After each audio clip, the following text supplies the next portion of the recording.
Carol from Bookreporter.com, and I'm here with one of our Book Reporter Talks interviews today. I'm delighted to be speaking with Jean Kwok. Thank you so much for having me. I'm thrilled to be here. Oh, it's so much fun. So, Jean is the author of Searching for Sylvie Lee, which I'm going to read a little bit from our review that ran this week. This is what our reviewer had to say about it. Part domestic thriller, part generational saga, and all heart. Great. Searching for Sylvie Lee unfolds in an enthralling way that will upend all reader expectations. And I completely concur with this, and it's going to be a Book Reporter Bets On this selection this week. So excited. That's amazing. Yeah, nice to have you here. So nice. So tell us about the book. Searching for Sylvie Lee is about these long buried secrets that tie together three women, a mother and two daughters. And it's about what happens to this Chinese immigrant family when the oldest, dazzling, golden, brilliant daughter goes on a trip to the Netherlands and vanishes. And then her younger, timid daughter, the younger, timid sister, has to pull herself together and try to find out what happened to her beloved older sister. It's so well done because you're writing these three different voices that are so distinct. But there's a backstory to this. There's a loss in your personal life that really, I think, infused a lot of the emotion that goes into this book. Can you tell us something about that? Yeah, well, I mean, I'm a first-generation immigrant myself, and I moved from Hong Kong to New York City when I was 5 years old, and we were very poor. We lived in an incredibly run-down apartment in Brooklyn that didn't even have a central heating system, and my family and I started working in a factory after school. So they worked all day and I would go after school every day to work there. So, you know, someone who was very important to me at that time in terms of showing me a way out and showing me the road to becoming a writer was my brother Kwan. He's older than me. He was older than me by 10 years. And he was the first person who gave me a blank diary. And he said, whatever you write in this will belong to you. And so when he gave me that, that was such a powerful moment because I was homely, I didn't speak English, I was doing terribly in school, I had no friends, I was not a cool kid in any way. And so to have a place, to have a refuge where I could actually write about how lost and confused I felt in this new culture was incredibly important. And from that moment, I always wrote. And I think that was the beginning of my becoming a writer. And then as time went on and we learned English and we started doing better, Kwan got to MIT first. And that also showed me there was a way out of this cycle of poverty we were in at the factory. You know, people would enter the factory as children and then they would leave as old ladies. So I thought there is a way out. And so that, you know, later on, I also got out and went to Harvard and Columbia, but he was the one who showed me the way. So the thing that was so tragic was that when my debut novel, Girl in Translation, was published, which was very much about that part of my life, and it was very successful, it was kind of like all my dreams were coming true. And then my brother Kwan disappeared. And just out of the blue, I mean, it's completely unexpected. He didn't come home for Thanksgiving. And we knew something had to be really wrong because he's a very responsible person who would never do that on purpose. And like Amy in Searching for Sylvie Lee, I was, you know, I went to some good schools, but I was not like the golden girl in our family. I was, you know, more like the black sheep because I'm a girl and I'm the youngest of 7. So that meant 7 siblings. So that meant I was at the bottom of the Chinese hierarchy. And I'm a little bit of a terrible cook and a terrible housekeeper and not extremely obedient or anything like that. So in like every important way, you know, I was like a complete failure as a Chinese daughter. And Kwan was the golden boy, you know, he was the one who everyone listened to. I was more like Cassandra, who nobody listened to. And everyone listened to him and looked up to him, and he deserved it. He was extremely competent and brilliant. So when he disappeared, it was like, oh no, now what do we do? I mean, we were all at a loss. And like Amy in Searching for Sylvie Lee, I had to pull it together and try to figure out what had happened to him. You were the one that stepped up and said, this is what we've got to do, and started looking for him. And then the aftermath of that was he had gone to buy a plane, was it? That's right. So we asked around his friends. He wasn't dating anyone, so he lived alone. So there was no natural way of finding out exactly what he'd been doing. But we've heard from a friend of his that he had bought a plane in Texas and was flying it home to West Virginia. And that was a hobby of his. He loved flying. He was a pilot. It was not his job, it was his hobby. So I first tried to track down the airport because you think, did he actually buy the plane? Was he robbed when he was trying to buy the plane? Did he take off? What happened? But do you know how many airports there are in Texas? It's like tiny ones, right? It's the wrong state to like disappear in. So that was really difficult. And then I actually hacked into his email. And once I got into his email, I was able to track down the airport. And we found out that he had bought the plane successfully and he'd taken off, but he had not landed. And so it was only after weeks of search and rescue teams that they found him. And it was terrible, but it was also freeing in a way because it's cathartic that you were able to find him. We were glad to know what had happened to him, and we were glad to know that he had not suffered. But that said, you know, don't think that you know what happens in Searching for Sylvie Lee because you know what happened to Kwan, because of course I changed the main character into a woman for a reason. I didn't want it to be too close to the real story. So what I just told you is indeed the beating heart of the novel. It's the inspiration, it's the emotional motor that powers it. But the story itself has taken on its own life. Sylvie became her own person, Amy became her own person, Ma became her own person, and they took the ball and they ran with it. So writing, it's so well done, writing in the 3 different voices. But I've got a question for you. Was it difficult to write the 3 different voices? Or did you know right from the beginning that's what you were going to do? Or did that happen as you started writing? Well, you know, I've actually always stayed away from multiple narrators because I find it hard to do them really well. And when I'm reading, I like to be really involved in a story, and I want that emotional tension to build and build and build. And I don't like to be torn away to like another timeline or something. But then when I was designing this book, I realized what I could do was I could backdate Sylvie's story. Sylvie's the one who disappears. I could backdate Sylvie's story by a month. So that meant that we could actually be constantly looking at the same issue, the question of what happened to Sylvie, but only from 3 different perspectives. So that narrative tension is still building, you know, steadily. You don't wind up with a different issue, but as Amy, the younger sister, starts looking for clues, we see Sylvie take off and go to the Netherlands and undergo her experiences, not knowing that she's going to disappear. And then we see Ma, of course, as well, chipping in with her clues. And so with the 3 narratives, the reader becomes the detective, actually. The reader is piecing together all of the clues. And that was very much there from the critical moment was figuring out that I needed to backdate Sylvie's timeline.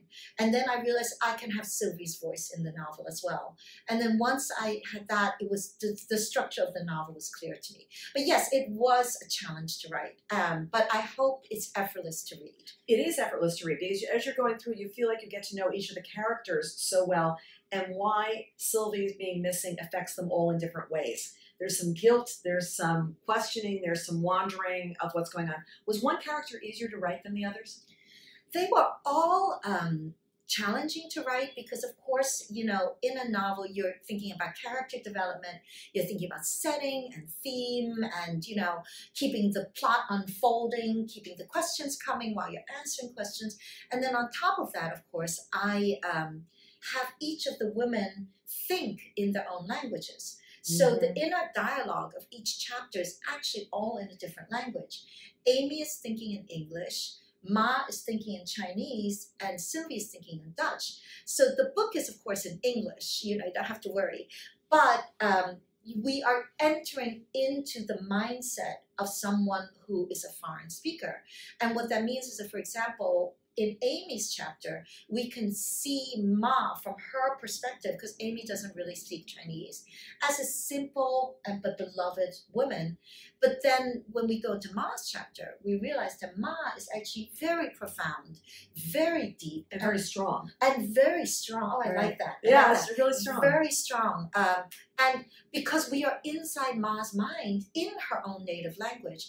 So given that I had to write in 3 languages, Amy was the easiest to write. Because when I got to Amy, I was like, whew, I could just like speak in English, you know? So, don't sit there and fooling around in language. Yeah. You're living in the Netherlands now. How did that come about? Because you grew up here in the States. You were born in China, grew up here in the States. How did that Netherlands happen? Yeah, I met a Dutch guy. You know, it's one of those things that happens.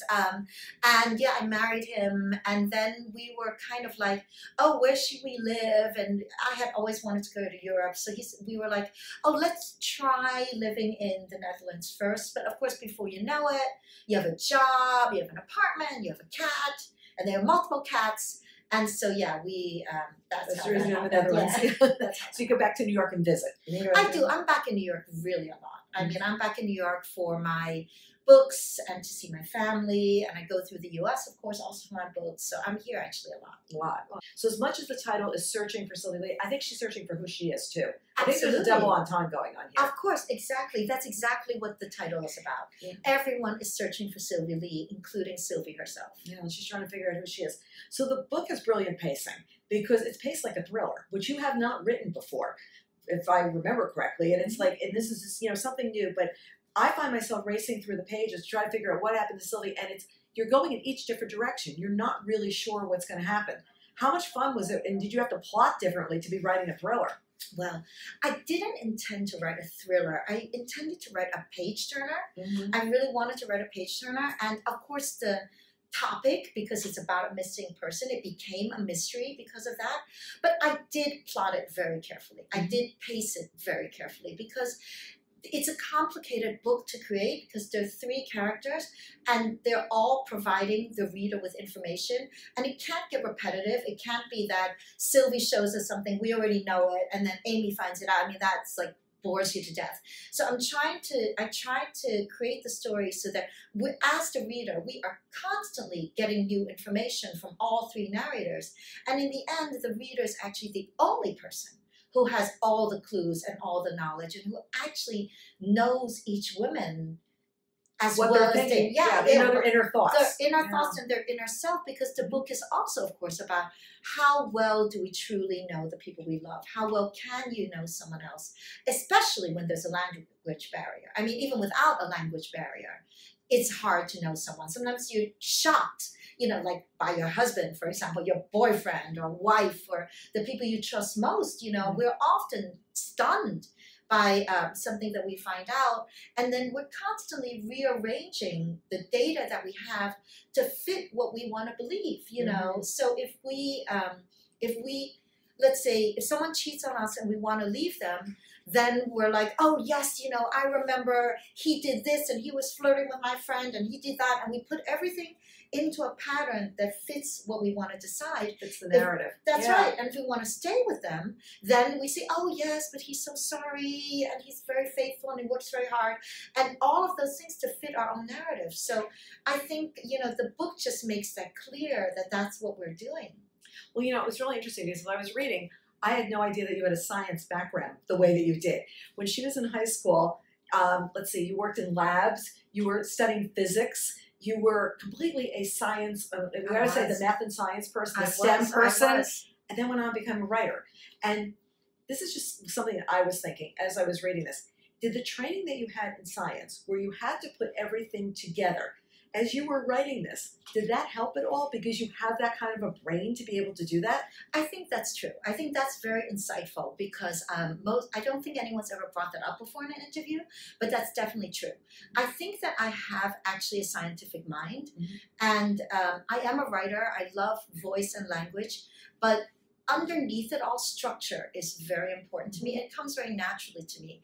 You know, I have had to take a lot of IQ tests in my life. I've always scored highest on the, the part with the shapes and the analytical thinking, that's something that I enjoy a great deal, and that is fun to me and it's pleasurable. So when I was planning the book, I saw the shape of the book. I could see how it pieced together in a kind of a physical way, and then I translated it into words.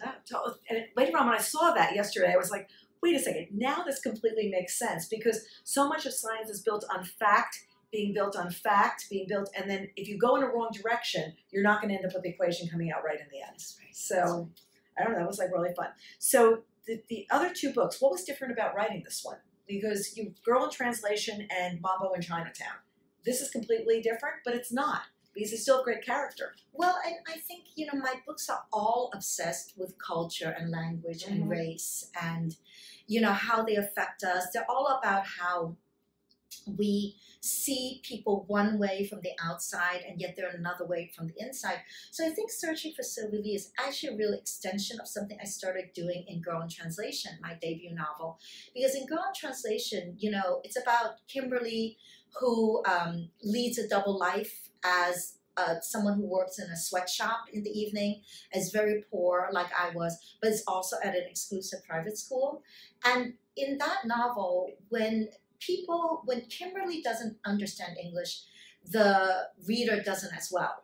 But we become native Chinese speakers for the course of the novel. So I've taken that a step further in this novel. I think that Searching for Sylvie Lee could never have been my debut novel, because I think I was not skilled enough to write it when I was starting out. It took everything I had technically and artistically in order to write this book, just to be able to handle the pacing, character development, clues, themes, that each of the countries is actually a character and a symbol in and of itself. All of those balls I couldn't have all kept up in the air when I was just starting. But it does revolve around the same obsessions. And what I hope is that, for example, that when someone reads it, that there are multiple entry points and people can read it for fun, just, as a thriller, as a mystery. That's great. But they might pick up something along the way about compassion and culture and language, that if you're on the subway and you see someone who looks so different from us, who, is dressed strangely and, doesn't even speak English, just speaks very broken English. I've had that thing, that eye roll, you're tired, you're stressed, and you're like, oh God, you don't even speak English. I'm just hoping that people can realize that behind that broken English can be a completely different person in their own native language. And I've seen that with my own mother and my own father, because I also still speak Chinese.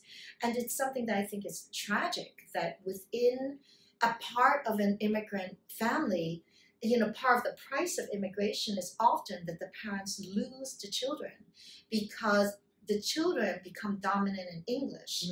The parents can barely speak English, and so you can barely communicate with your own child. And then you're having big issues that you're not discussing with your parents, because you're not going to go back into Chinese to sit there and explain. You're like, that's right. Just dismiss. That's just right. dismiss. That's right. And as a mom, you hear your kid on the phone, and you have no idea what your kid's talking about. Right. And if you ask, they're like, oh, you wouldn't understand. Right. Although they say that anyway. I know that from personal experience. Your children do say the same thing now. So you had exciting news last week that Jenna Bush Hager picked this book as a Today Show pick.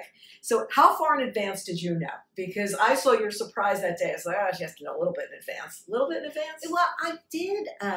They only told me a couple of days before it was actually announced. But to be honest, it was such a dream come true. I mean, I'm really like a working class person who grew up and wrote books, and then to be picked for a huge honor like the Today Show, I really didn't believe it. And I continued to not believe it until the moment I actually saw them announce it on the show. That's great. And I saw, I was watching from the airport because I was on book tour. So there I was, squeezing in between the people having breakfast at the stand at the airport. And they're like, can I help you? I'm like, I'm just going to watch for a little bit, and I'm watching the show, but I'm watching the show without sound, because I'm at the airport. So I'm watching the show, and then they're doing everything anything but talk about my book. So I was like, oh, and they're talking about this other book, which looks amazing, but it's not. And I was like, oh, it was all wrong. I was like, this is not going to happen. And part of me kind of knew it was not going to happen anyway. And then they announced it. I was like, oh my God. And to see them all holding my book cover was then we're in just the airport such a saying to people, that's me, that's my book.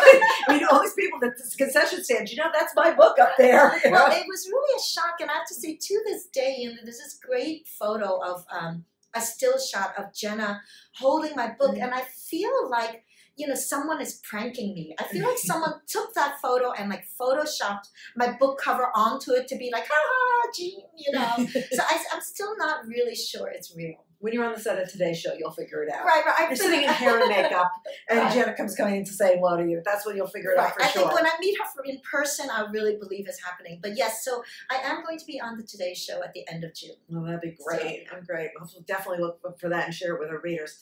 Another question, what are you doing for book clubs? Do you have a book club kit? What do you have on your site? Anything for book clubs? Yeah, well, we love book clubs, of course. And actually, so as I said earlier, I'm a really terrible cook, like terrible. So, Lots of so, takeout? Or does your husband cook? No one cooks. It's a disaster for the children. So, I said to my kids, I was like, should I make us pancakes? And they're like, no! So it's like we're at that level of situation at my house. But so the book club recipes have always been a problem because I want to have recipes for my readers, but it's, an issue. You have to test them. You have to cook them, Yeah. So actually my terribleness in cooking attracted a cooking blogger who came to me, Jennifer Kular of the Well-Traveled Kitchen, and she came to me out of the mercy of her heart, and she said, Jean, can I help you? She was like, I'll do it for free. She's like, just can I come to your house and, rearrange your kitchen or something, or teach you some basic knife skills? And I was like, actually, Jennifer, what I really need is I need help for my book clubs. And she said, oh, I'd love to do that. So we entered into a collaboration meaning she cooks and I eat. And so she developed the whole thing with, and they're all recipes from Searching for Sylvie Lee. And we had a whole cooking party at my house where, again, she cooked and I ate. But, with friends and stuff. And that's going to go live on my website by the end of this week, June 14th. So if you're watching this after June 14th, it should be up on my website with a downloadable kit. And we even have the Sylvie, which is a signature cocktail. Ooh, and what does the cocktail have in it? We should be drinking Sylvie sitting here. I know. Why did we not think of that? That's true. It's true. It's fantastic. It's vodka and lemonade and sparkling water garnished with blueberries and lime and a little dash of blue curacao. So it dribbles to the bottom of the glass and you have a layered blue drink. It's really fun. Well, in case you don't remember, no, this might be my favorite color. It's your color. We had a 10th anniversary party for the company, and the signature drink with these blue curacao margaritas because of the color. So when people came in, that was your choice because you have a blue curacao margarita. We're soulmates. So how typical was it for someone to send their child overseas? Was that something that you saw a lot? Because I always thought of it being a very nuclear family with the Chinese, but this seems like it was something that happened for a reason. Okay, so what you're referring to, what Carol's referring to, is the fact that before the story begins, when Sylvie was a baby, her parents were so poor that they sent her to her grandmother to be raised by their grandmother. And Carol is asking, how typical is that? Does that actually happen? And the reason for this was because the parents were working day and night to make ends meet, and they just couldn't take care of a baby. They didn't have the means, and they couldn't stop working. No one could stop working. So that's what they did. And I have to say, I wouldn't necessarily say it's common, but I would say that it happens fairly often. I know people who were the child who was sent away, and I know people who sent their child away. And it's not that it doesn't hurt. I think that it hurts us Chinese just as much as it would hurt anyone else. But when you're working class, sometimes your back is up against the wall. Mm-hmm. That's one thing. I think another thing is that our concept of family is maybe more extended than in the West. So that for us, it's very common for children to continue to live with the parents, for the grandmother to take care of the children, for the aunts and the uncles. It's all kind of caretakers of the children. And then if they were in China and had that support network, of course, the grandmother will be taking care of the kid. And so it's a kind of it's a step to say, oh, well, then maybe my mother can take care of the baby while we're trying to get on our feet. But of course, what happens to Sylvie is that they were hoping to send Sylvie away for only a year or two, but that turned into 9 years. And by the time they brought her back, and so what had happened to Sylvie as well was that the grandmother had already moved to the Netherlands from China with other family. And so Sylvie actually wound up growing up in the Netherlands the first 9 years of her life.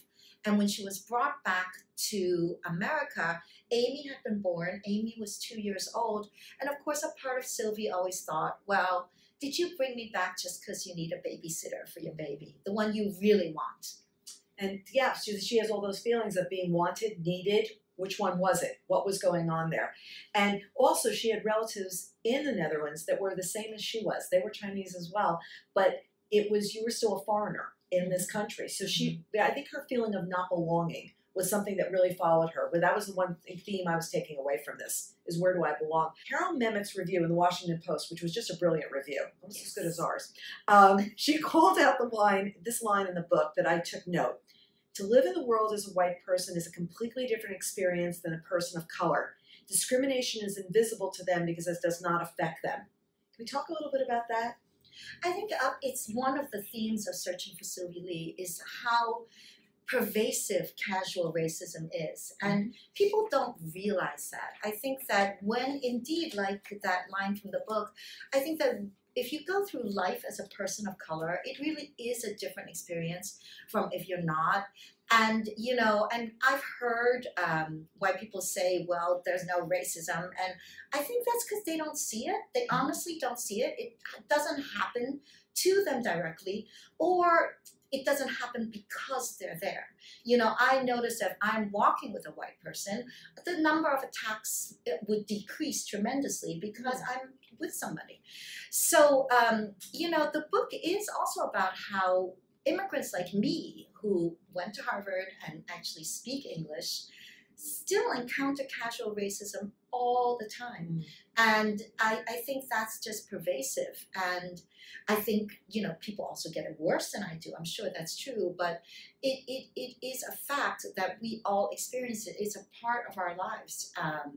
And that's just one of the things to make people aware of. We'll pay attention to. So what are you working on now? Oh, I'm very excited. I'm working on a new book, and it's actually, it's also a psychological thriller. And it's about a beautiful young Asian American immigrant who, to escape her life, comes to the United States, and she winds up in a passionate love affair with her white English teacher. But before you think it's a romance, on page 1, we're going to find him dead. Oh, wow. Yes, after a suspicious accident, and she is involved. Ooh. And so, you know, she's actually in a really difficult situation because she is tied into this accident. And the book rewinds to find out how she got into that position. And then we hit that point around the middle of the book. And once we hit that point, we realized there's a reveal that shows us that actually nothing is what we thought it was. And we have to rewind one more time to have all the pieces fall into place. So it's a psychological thriller, but it's again about immigration and race and culture and racism and all those things. But remember that science and math for the lay, right? I just think we have to make sure that we know, because that's the way your brain works. You can just tell, because that's the reason all the threads come together really well. It's like all the formulas working so well on the page, but here with literary, you know? Right, it's true. I mean, I think a lot of writers are very kind of organic, feel their way. Like that doesn't work for me. I can't do it. I admire it greatly, but I can't do it. It's not how my mind is structured. So you're extremely perceptive, Carol, that you pick that up. It's true. So this is the last day of your tour. This part, you're coming back for the Today Show. What's your favorite part about touring? I love meeting people. I love meeting people who come to my readings, and very often they'll share a bit of their personal story, or they'll share how much one of my books meant to them, and it's so precious. You know, it's the best thing about writing, to know that you actually connected with someone. And for many years of my life, I think I felt more connected to books than to anybody that I actually knew in real life. And I love it that if my book can forge that connection for someone else. I mean, that's why I love it that my first two books, and actually this one has already been adapted for schools, that they're taught in schools, and that they're kind of mandatory homework, because I feel like, well, then, you know, they're forced to read it, which is good. I hope they'll enjoy it, and I hope that they'll reach some kid like me who might be feeling, you know, not understood. A little disenfranchised. Just a little disenfranchised with what's going on. Exactly. Well, I have to tell you that every time I spend time with you, I have a great time, including running to you outside of Book Expo. I just on the street for like 2 seconds going, oh, come over, come take a picture with me. It was very great. Thank you so much for joining us today. And we look forward to seeing you on the Today Show and seeing the next book as well. Thank you so much for coming by. Thank you so much for having me, Carol. I loved it.